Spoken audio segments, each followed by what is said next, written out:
Muy buenas noches.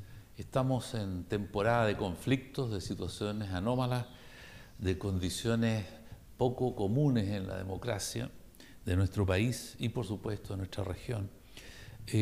Para conversar de esto y de algunos conflictos propios de la región y otros que tienen que ver con lo que está sucediendo en el país en general, hemos invitado a Jorge Díaz, presidente del Consejo Regional de Arica y Parinacota, hombre joven, abogado y que es actualmente la cabeza de esa institución regional.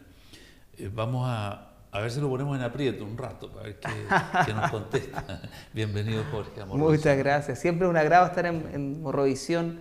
Es un canal que es muy también visto por los ariqueños, así que siempre es un buen espacio para entregar y comunicar a la comunidad lo que está pasando desde el Consejo Regional.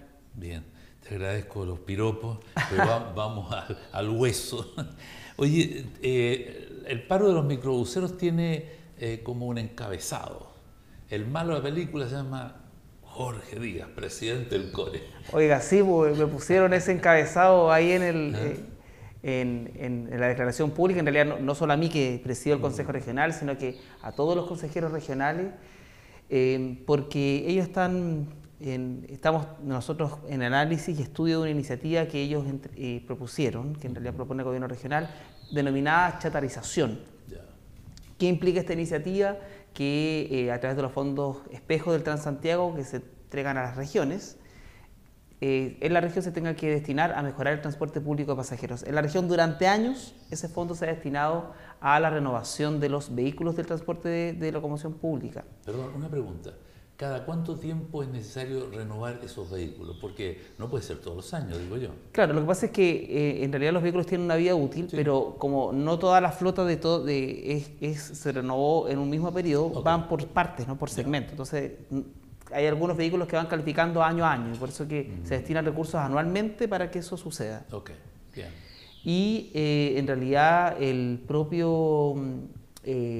propia iniciativa implicaba que para este proceso se destinaran cercano a los 2.080 millones de pesos que van exclusivamente a incrementar el patrimonio de los empresarios de transporte de locomoción colectiva. Y en este caso ellos tienen, con estos fondos subsidian entre el 43 y el 92% de lo que cuesta el nuevo vehículo, por lo tanto... O sea, de un 50% a casi el 100% en algunos casos. En algunos casos, porque depende del tipo de vehículo, modelo, año. Estamos pidiendo algunas exigencias adicionales, como por ejemplo que sean Euro 5, o sea que sean menos contaminantes, que además tengan una cualidad especial de que tengan accesibilidad universal, ¿no? Para los adultos mayores o las personas que tienen algún tipo de movilidad reducida. Pero... este año sentíamos que era necesario revisar esta situación y ellos un poco cuestionan al Consejo Regional, dicen que nosotros los estamos condicionando para la aprobación. Yo creo que absolutamente no es así, yo creo que es al revés. Ellos hoy, al paralizar sus actividades, ellos están presionando al Consejo Regional para aprobar esta iniciativa. Y en realidad el Consejo Regional tiene que evaluar en mérito si es o no necesario, si es o no una prioridad para la región que estos más de 2.000 millones de pesos se destinen a la modernización de cierta flota de vehículos de la locomoción colectiva. Porque, pongámoslo en un contexto, ¿no? En realidad, durante muchos años esto se ha entregado para esos fines, pero hay que ver cuál es el beneficio para la ciudad, cuál es el beneficio para la región. Este monto implica aproximadamente que se adquieran 15 nuevos camiones de basura, se renueven 15 ambulancias, se adquieran 15 ambulancias para los distintos servicios de salud, o se compre un resonador magnético nuevo, un nuevo angiógrafo. Entonces no es poco la cantidad de recursos que se entregan, es aproximadamente el 8% del presupuesto regional. Por lo tanto, es una decisión bastante seria, bastante importante que vamos a tomar desde el Consejo Regional y yo hago en ese sentido un llamado a la tranquilidad a la ciudadanía, de que en el Consejo siempre vamos a tomar las decisiones que sean beneficiosas para los ciudadanos. Entendemos y entiendo que nuestro centro de decisión y de democracia es el ciudadano y no los intereses de los empresarios del transporte de locomoción pública. Eso te iba a decir, está bien, en pedir no hay engaño, ¿no? Y máxime cuando la plata te la están regalando, y máxime cuando eres un emprendedor, un empresario que está ganando dinero con una actividad que realiza, pero que el Estado, y el Estado somos todos los chilenos, particularmente estamos hablando de dineros fiscales que son producto del pago de impuestos, ¿verdad?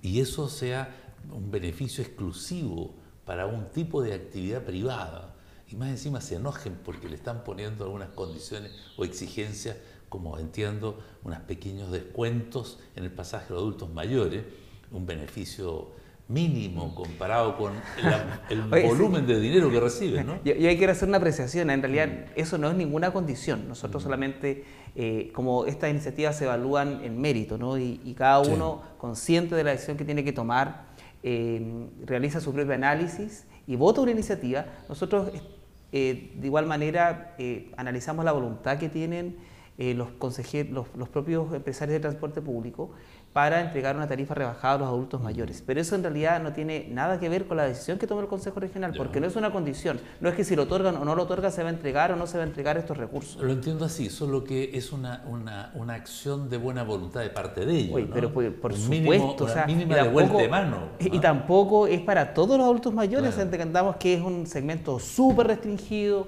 para adultos mayores vulnerables que subsisten con una pensión básica asistencial que bordea los 122.000 pesos. Entonces, claro, evidentemente que esa cantidad no supera los 5.000 y tantos adultos mayores. Entonces, entendemos que lo que pasa a nivel país es porque muchas veces se nos olvida que las personas debemos vivir con dignidad.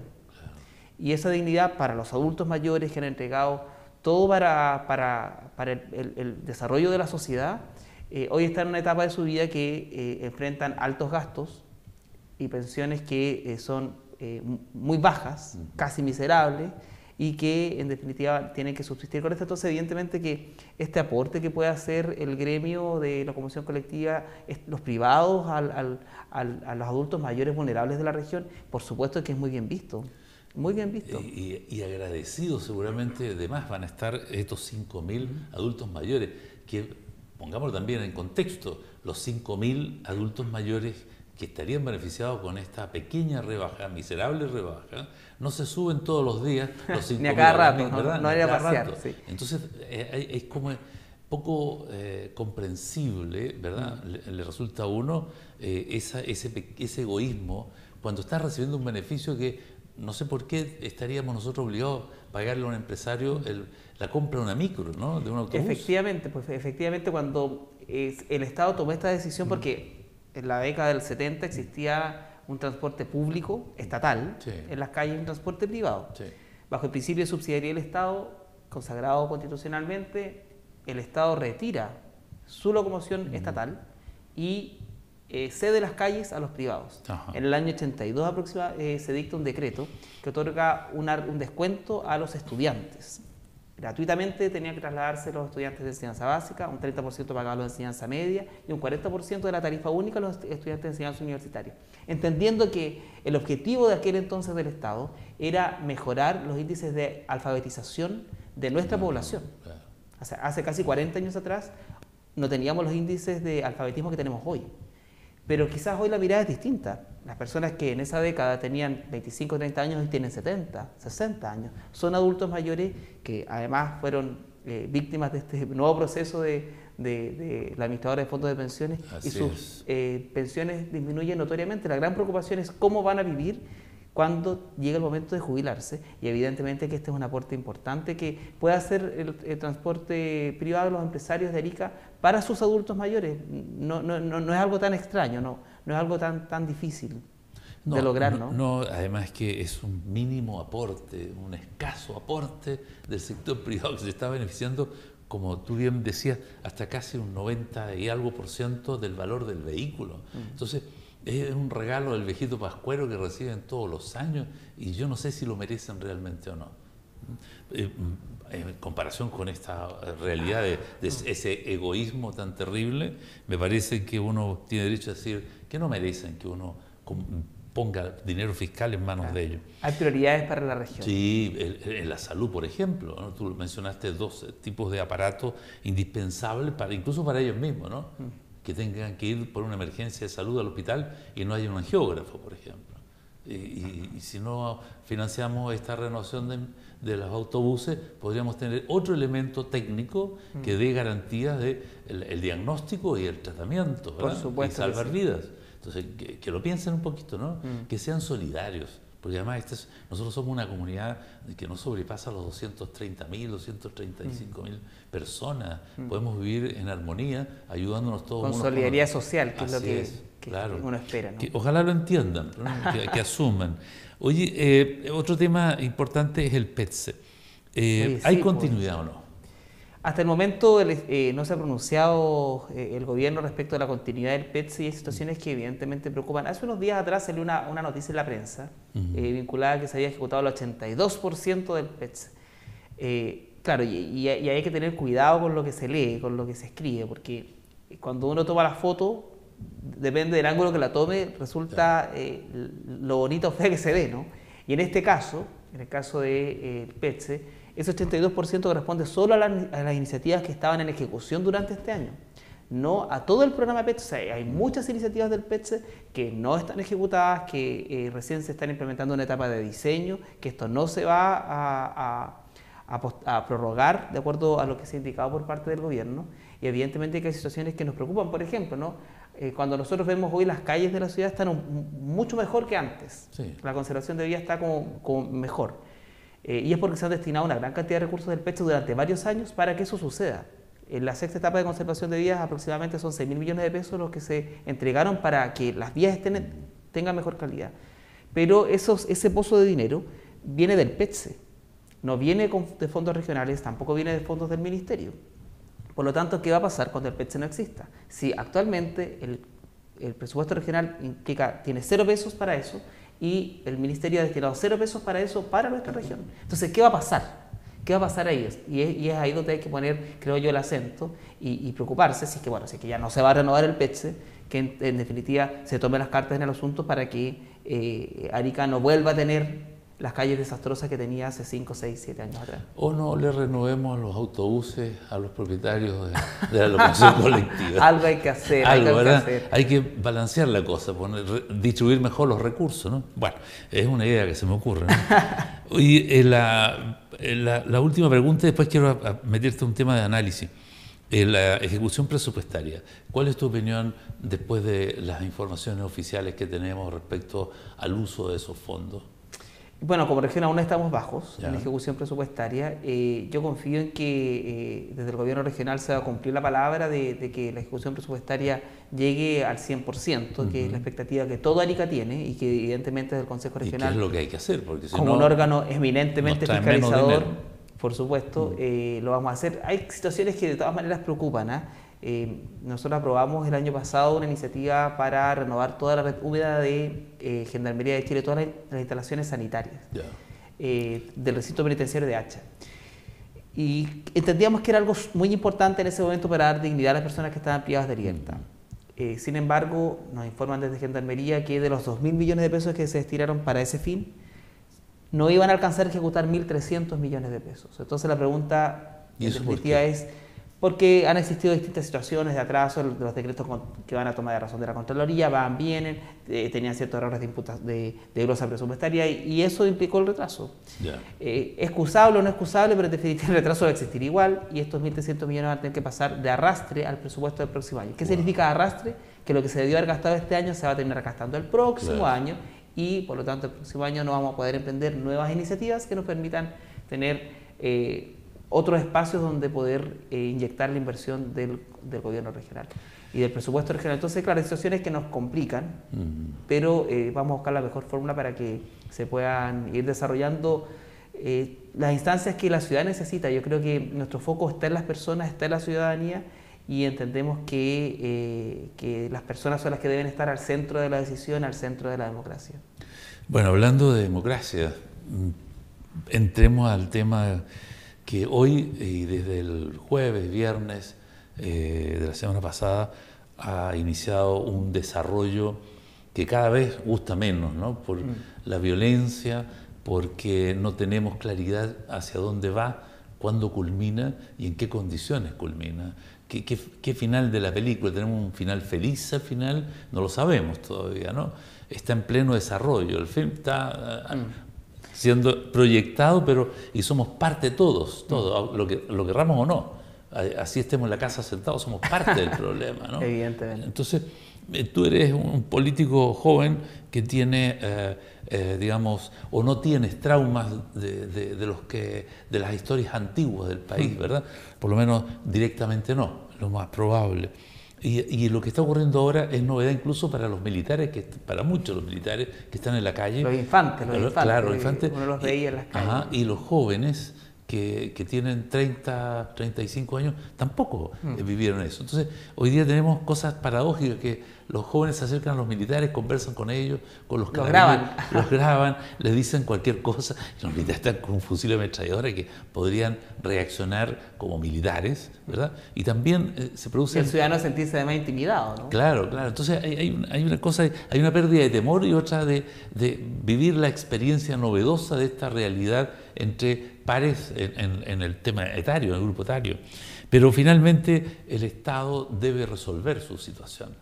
¿Cuál es tu visión y hacia dónde debemos encaminar lo antes posible para que esto tenga, no sé si un final feliz, pero un final que le dé sentido a la protesta, porque se les va a escuchar realmente en su problemática que están presentando, ¿no? Y que va a haber cambios estructurales, porque aquí hay un tema, no es de pintar la casa por fuera y queda bonita otra vez, hay un problema estructural que modificar. Sí, bueno, yo creo que lo primero que debo decir responsablemente es que todos los actos de violencia que se han visto los condeno absolutamente. Claro, siento que no es necesario. Yo creo que muchos ciudadanos común y corrientes y autoridades estamos conscientes de que no es la forma de manifestarse. Sí adhiero al fondo, ¿no? a toda la cantidad de demandas ciudadanas que han sido insatisfechas durante mucho tiempo, y evidentemente que las comparto plenamente. Y que las responsabilidades son transversales en lo político, ¿eh? Sí, yo no sé si es de un gobierno de turno en específico, yo creo que son responsabilidades de Estado, claro. De Estado donde nosotros como Estado debemos hacernos cargo de eso. Yo soy un hombre de leyes y en las clases de Derecho Político nos enseñaban, ¿no? Que el derecho nace en la sociedad y vuelve a ella. Yeah. ¿Qué significa esa frase tan extraña, ¿no? Que en definitiva una ley nace en una demanda social, ahí nace. Después va a los poderes del Estado para que tomen la forma de ley y vuelvan a la sociedad a regularla. El más claro ejemplo es la última revolución pingüina, que terminó en derogar la LOCE y tener ahora la Ley General de Educación, que consagró un derecho de la gratuidad de la educación superior tan importante, ¿no? que era tan demandado, además. Sí. Y es la forma más perfecta de que eso suceda. Y es lo que uno espera en este espacio, ¿no? Que se discuta qué pasa con el sistema de fondos de pensiones, con las AFP, qué pasa con el sistema de transporte público, que uno nota que en Santiago está en crisis. Claro. ¿Qué pasa además con situaciones que no dan dignidad al ciudadano? Cuando el ciudadano siente que, en definitiva, hay que mejorar aspectos vinculados a salud, a la salud pública, que hay que mejorar aspectos vinculados a la regulación de remuneraciones tan elevadas, a disminuir los índices de desigualdad entre el 1% de la población que se queda con el 28% de la riqueza y el 50% de la población se queda solamente con el 2%. Entonces, evidentemente que hay situaciones que hay que analizar, que hay que regular, y evidentemente que eso implica un análisis mucho más profundo. Claro, lo que detonó todo este proceso fue el alza en el metro. Los 30 pesos. Los 30 pesos. Que uno dirá, ay, pero ¿cómo por 30 pesos va a pasar todo lo que está pasando en el país? Y no es por eso. Claro. Ahora, legítimo es, por supuesto, sí, desde que se inició el Transantiago, que los ciudadanos están reclamando es un sistema que no es suficiente para los requerimientos ciudadanos, que no satisface el sistema de transporte público las demandas de la ciudad. Y ya llevan 10 años diciéndolo, 10 años. Y ahora, cuando dice, es que subió 30 pesos en horario punta, y la respuesta de la autoridad es, entonces levántese más temprano porque es más barato. Evidentemente que no es la mejor respuesta para el ciudadano, porque ahora somos ciudadanos mucho más informados, mucho más responsables, y evidentemente que es algo que debemos absolutamente analizar. Siento que es momento de que volvamos a tomar las riendas de nuestro país, a dar gobernabilidad también a un proceso tan importante y quizás es el momento de reformar la Constitución, de sentar nuevas bases de institucionalidad para nuestra sociedad. Siempre nos hemos caracterizado por el espíritu republicano que siempre invade a todos los chilenos y que nos gusta sentirnos orgullosos de ello.